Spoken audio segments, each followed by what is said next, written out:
Welcome to America's Top Rebbetzins. May this class be for Refuah Shalema, for Chaim Aviel Daniel Ben Rus, and Daniel Ben Ilana. I am very excited to have on today's show Rebbetzin Amit Yaghoubi. Rebbetzin Amit gives classes that span the spectrum of Jewish thought and spiritual development. She teaches with passion, guiding her students to effectively strengthen and deepen the transformational process of life. I'm so honored that she will be sharing her deep wisdom with us today. Thank you so much for being here. Please tell us a little bit more about yourself. Well, thank you, Vera. That was a nice little paragraph. I am a mother of 7. I teach. I feel very much like it is our mission to bring as much light into the world as we can. Grew up in Great Neck, still live in Great Neck, even though as I was growing up, I said, I will never live in Great Neck, but Hashem has his plans. When we got married, we moved to Eretz Yisrael. We made Aliyah to try to make it like a permanent thing, but HaKadosh Baruch Hu had other plans. Al Das Torah, we came back, and my husband and I are as involved as we can be in trying to bring Hashem's word to as many people as we can. That's amazing. That's amazing. This is a very special and important mission. So thank you for that. So I want to talk today about the Hebrew month of Kislev. I mean, every Hebrew month has its own power and energy, and we are currently now in the Hebrew month of Kislev. It's the month of Hanukkah. It's the month of miracles. And I just want to see if you can please tell us a little bit more about the power of Kislev and how it can help us see the miracles in our own lives. Well, the word Kislev actually comes from the word kisui, which in Hebrew means covered, and then lamed vav. And I'm sure you and your followers have heard about the 36 hidden tzaddikim and how there are 36 hidden people who look like regular people, but yet the whole world is resting upon their shoulders. They have this special connection to HaKadosh Baruch Hu, and in their humility and under the guise of nobody knowing who they are, they're the ones who are the movers and shakers. And the month of Kislev is the month where HaKadosh Baruch Hu comes to Klal Yisrael and says, maybe in the whole world span, there are 36 hidden tzaddikim, but in the month of Kislev, each one of you has to find that hidden tzaddik that's inside of you. And that's what really Chanukah is all about, finding where I am the tzaddikus, what's my hidden quality that maybe I haven't even discovered yet. And that's what the light of the menorah helps us to illuminate. That's beautiful. Wow. That is beautiful. And speaking of the menorah and Hanukkah, Hanukkah is in the Hebrew month of Kislev, and the Hanukkah holiday is 8 days long, and we light 8 candles on Hanukkah. And I was wondering, what is the significance of the number 8? That's a great question, because Chanukah is the only holiday that we have on the Jewish calendar that's 8 days. And you're like, no, what are you talking about? Well, in Galut, we celebrate the Yom Tov Sheni, but on Sukkot also we celebrate 8 days, no, because the last day is Yatzeret, which Chazal tell us is a holiday in and of itself. All of our holidays are max 7 days. Chanukah is the only holiday that we have that's 8 full days. Why? Because we know that the number 7 is the number of teva. It's the number of nature. 7 days of the week, 7 notes in music. 7 is the number of nature. 8 is lamala min hateva. It's above nature. It's the day of a bris milah. It's the day where HaKadosh Baruch Hu says, nature gets turned upside down. Chanukah is when Hashem descends down under 10 tefachim, where he comes to the lowest point where a king never finds himself and says, I can undo everything that may have been done beforehand if you sign up. Right now, we can surpass nature. Nature has no control over a Jew who's connected to Chanukah. Wow, that's powerful stuff. Wow. And speaking of that, and I'm so glad that you mentioned Sukkot, because I really want to ask about that. I mean, I read that according to some Jewish views, the first 7 days of Hanukkah parallel the 7 days of Sukkot, and the 8th day of Hanukkah parallels, as you said, Shemini Atzeret, because Shemini Atzeret is in itself its own holiday. And I also learned that the final seal of judgment that God decided for us on Rosh Hashanah, he decrees what's going to happen to us, how much money we're going to make, what's going to happen to us, who we're going to marry, our kids, everything that's going to happen to us, all the many details in our lives, he decrees on Rosh Hashanah. And from what I learned, that the 8th day of Hanukkah is when this judgment is actually sealed. It's not actually sealed on Yom Kippur. It's actually sealed on the 8th day of Hanukkah. because of this parallel between Shemini Atzeret and the 8th day. And I just want to see if maybe you can talk to us a little bit more about that. You should give the share. Questions are a share in and of themselves. That's such a beautiful idea. So we know that Judaism, and we see it throughout our circular calendar of the year, that there is no such thing that Hashem wants us to feel like, okay, you've reached the end of the line, there's no more hope for you. HaKadosh Baruch Hu always wants a Jew to understand that there is a chance for renewal. In fact, one of the things that the Greeks went straight full force against us was Rosh Chodesh. That was one of the big three that they outlawed. And I mean, Rosh Chodesh it's very nice and everybody loves Rosh Chodesh and it's a beautiful day. But of all of the mitzvot that the Greeks wanted to go against, why Rosh Chodesh? And the answer is because the Greeks represented what you see is what you get. It is what it is. Strip the body down to the naked. Let us just see. There's no pneumius. There's nothing behind there. There's nothing that you don't see. And that's the antithesis of a Jew. A Jew is all about Rosh Chodesh. Every month, renewal. Oh, you fell last month? It's okay. We're going to make another opportunity for you. Oh, this happened to you? Don't worry. HaKadosh Baruch Hu says you can pick up and start again. Life is about falling. Sheva yipol tzadik v'kam. Get back up again. And built in to our calendar is the hashkafa that Hashem never wants us to give up. So we say, okay, Elul, come on, everybody, do tshuva. Rosh Hashanah, we're going to be feeling the din. You're getting written down. Then Rosh Hashanah, guess what, everybody? Rosh Hashanah, you were written, but now you have a chance to airbrush that photo of yours that was taken on Rosh Hashanah. You can fix it up. Really, Yom Kippur is Chatimas Hadin. Then Yom Kippur comes and goes. Then you say, don't worry, Klal Yisrael. You have all of Sukkot now. You could do tshuva me'ahava. You have Hoshana Rabbah. That's going to be the real Chatimas Hadin, the Pitkatava. And then Sukkot passes. Then what? Then we go through the month of Cheshvan. Cheshvan, which we call Mar Cheshvan, is like there's no holidays. It's normal life. And Hashem says, okay, everything that you took from the Yamim Noraim, how does it look in your normal life? And so for some of us, we're proud of ourselves. Hey, looks good compared to last year. And for most of us, we say, I really thought it was going to be better. And then comes Kislev and we're like, okay, Chanukah is coming, but Chanukah is not until the very, very end of Kislev. And Hashem says, now, in the normalcy, humdrum of your life, am I there?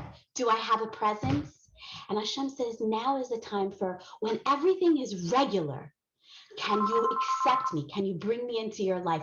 And that's what we say. Isur Chag Ba'avotim ad Karnot HaMizbeach. The Mizbeach that they inaugurated on Chanukah. I have one more chance. And guess what? There's going to be even another chance. I have one more chance now to bring HaKadosh Baruch Hu into the normalcy of my life, because that is the true love. And that's where true happiness comes. When there isn't the wedding and the fireworks and all kinds of things, but when life gets normal, do I bring him in? And Chanukah is a normal day. It's you go to work, you come home, but in our normalcy, there's something special. And that in many ways is an even higher level than the Yamim Noraim, than when we have big yontivs coming on. That in the normalcy of my day, it gets dark early at night, I have things that I have to accomplish, there's this spark, but it's special, but there's halal. And that's what it is to be a Jew, to have that spark within the normalcy. That's the 8, it's the lamala min hateva. I function in this world, yes, but I'm slightly above it.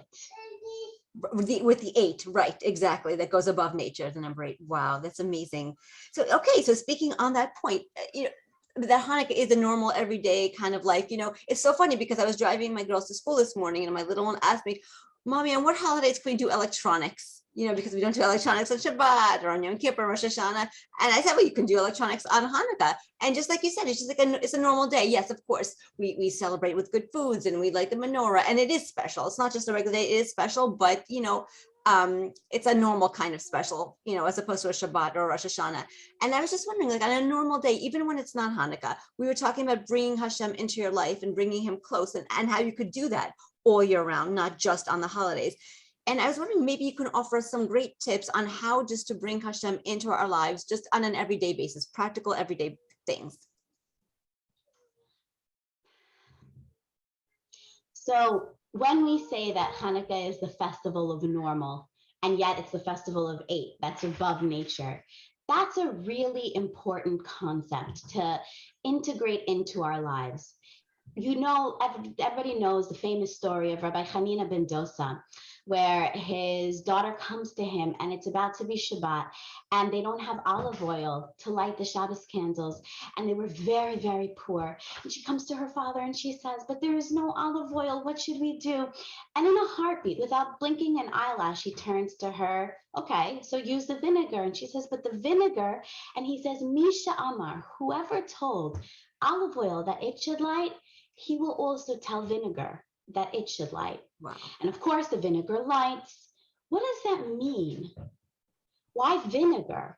So we know that in Judaism, the beverage of choice is wine, yayin, because wine is the one physical thing in this world that as it gets older, it gets better. Everything, when it ages, it loses from its value, except for wine. Wine ages and it becomes better in value, just like the Torah. There's no need to modernize it. The longer the Torah is, the better it is. And especially when we're living in 2021 and we're like, wow, thank God I have Torah values. You know, they're much more important now than they were hundreds of years ago when the world was slightly more sane. And so we say, what is this concept of vinegar? Vinegar is wine that didn't materialize. Vinegar is spoiled wine. In fact, in Persian, we have a phrase that when we say, you know, somebody got very old or somebody missed the opportunity, we say in Persian, tor shideh, they became pickled, meaning the vinegar, that's it. They lost the choice. Yeah, once a cucumber becomes a pickle, it's never becoming a cucumber again. It has become pickled, that's it, it's over. And what Reb Hanina ben Dosa was saying was that we go through life thinking, hechmatzti, I've become pickled. I missed the opportunity. It passed by me. I had a day, I thought it was going to turn out good today. In the end, I didn't accomplish anything. And I yelled, I screamed, I didn't. And what Chanukah comes when we light our menorah, and especially because it could be lit, the Gemara says, with anything almost. We say, there's no such thing as hechmatzti. I lost the opportunity. I became pickled. There's always a way to pick myself up again and to refresh and to renew. And that's how we bring Hashem into our everyday life with these small ideas of, oh, Hashem is here. Oh, thank you, Hashem. I needed that, Hashem. The whole concept of Hanukkah, of being able to have a miracle, is because they were able to say thank you. I mean, what did the Maccabim do? They won this crazy war. They had miracle after miracle. That's not even what we celebrate, though. They get into the Beis HaMikdash, they clean it up, and then they're asking Hashem, they're praying with all their heart, we want pure oil. We want this oil. And Hashem, I mean, he can do anything. And they finally find oil, but it's not enough. Did you ever have it that you were expecting something and you thought that you were going to get that gift? You thought you were going to get it. You thought it was going to be the right thing, and it wasn't. Yes. That initial feeling is like, oh, okay, well, we got a little bit, but now let's dive in for more. That's not what the Maccabees did. They prayed and they got not what they needed.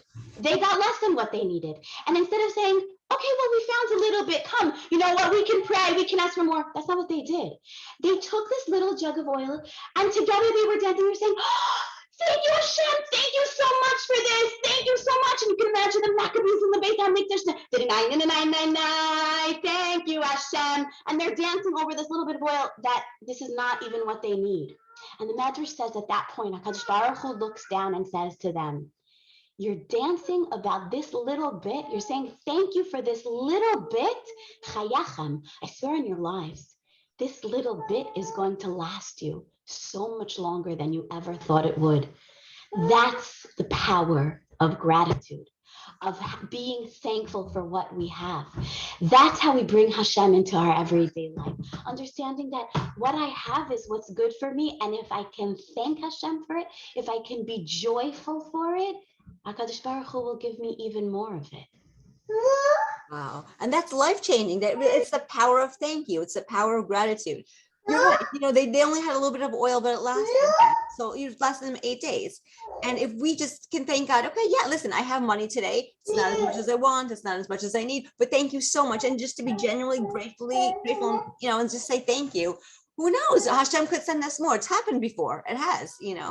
Exactly. And that is really what Chanukah is. When you're sitting around, your menorah, and, maybe you have a child that's giving you a really, really hard time, or you're not doing well with your spouse right now. And instead of sitting there and saying, oh my gosh, Hashem, thank you, Hashem, that I have a spouse. Right. Thank you, Hashem, that I have a child. Yes. To go over to those people that are difficult in our lives and tell them how grateful we are that they're part of our life. You have a job and your boss is not treating you well. Thank you, Hashem, that I have a job. Thank you, Hashem, that I have money to make mistakes with money. The whole concept of Chanukah is changing the way we think about life. And this is our booster shot for the rest of the year. It's not just Chanukah. It's all throughout our life that we have to feel this way. But this is the gift that Chanukah gives us. And that's really why we do give gifts on Chanukah. Chanukah comes from the word chinam, that Hashem gives us free gifts. Hashem says to us, I'll give you. Open your mouth, I'll give you. I'm willing, my child, I love you so much. I'll come down to your level. And we give gifts to say, there's a lot behind the whole gift giving and everything. It's not a ripoff of the Christians, but they ripped it off from us. But that Hashem gives us gifts on Chanukah. We give gifts to others on Chanukah. And sometimes the biggest gift is a gift that you can give with your mouth, the verbalization of thank you, of how much you mean to me. With our kids, after we light the candles, we always sit around and we have different activities that we do. And one of them is writing thank you cards to each other. And we write thank you cards to each other for everything that we can think about, what they've done for us, each kid to their siblings, each parent to each kid, kids to their parents, to grandparents, whatever it might be, and things like that. That's beautiful. That's a really beautiful tradition. Here's one of the kids. He's not getting thank you cards. Oh, so cute. And I just want to ask about, talk about Hanukkah and the miracles. And I love anecdotes. I just love hearing stories from other people. I feel like I benefit and I learn a lot from anecdotes and stories, and I feel like other people do too. And keeping along the lines of Hanukkah and miracles, I was wondering if maybe you have a story or two to share, either from your personal life or from the lives of friends or family or people that just somebody who's experienced some kind of miracle. It could be a little miracle or a big one, doesn't matter, but just something miraculous. So this past year, right in September time, I was employed somewhere, and for certain reasons, it was no longer going to work out that I would be employed there. And I used to have that place that I worked, and that was where, Parnasa came in, and then I was able to do the other things that I do, and, the money was coming in, I was able to pay my bills, and I was able to then also go around and lecture and do whatever it was and speak with people and things like that. And last minute, it was not going to be, and my husband and I sat down and we said, well, what are we going to do? How are we going to work it out? What are we going to do? And it was literally an open miracle. I'm speaking with somebody about a shidduch for her daughter, and I tell her, by the way, I'm not going to be working over there anymore. And she says, what? You're kidding me. You know who I just saw? And she gives me the name of another person who she just saw. And she says, you have to meet him. You have to meet him. So it's like, I don't know, to go over there. I would never thought I would be doing something like that. She forces us to have the meeting. She was supposed to be at the meeting. She ended up not being able to be at the meeting. The two of us are meeting each other. We don't even know why we're meeting each other, because she was the one who was forcing this meeting. I wasn't so interested. He didn't know who I was. Ends up that now we're working together, and it's like a few things came up, and exactly to the T, whatever my paycheck was from the school that I'm not working at anymore, it filled exactly the same numbers, many less hours, and much more of what I want to be doing. And it was just like HaKadosh Baruch Hu was saying, Amit, when you stand up for your values and your principles, you will never lose. And that was exactly what it was. And that's what we saw. I said, I don't need to sell certain values that I have, because I need the paycheck. If this goes against my value, it goes against my value. Hashem sends the Parnasa. And Parnasa is Pri Nes, the fruit of a miracle. A nisayon, is a Nes, and then Yavan is there, Yavan Greece, Yavan, which drags us down. Sometimes we think that, no, I have to make the choice that fits within the realm of Teva, within the realm of nature. Hashem says, HaKadosh Baruch Hu can do anything. A Jew never loses when they stand up for Torah and when they keep the mitzvot. Wow. That's so profound and so interesting. And you know what? It just reminds me, I want to share something, I guess, from my personal life, just a short little thing based exactly on what you're saying about standing up for Torah, standing up for principles.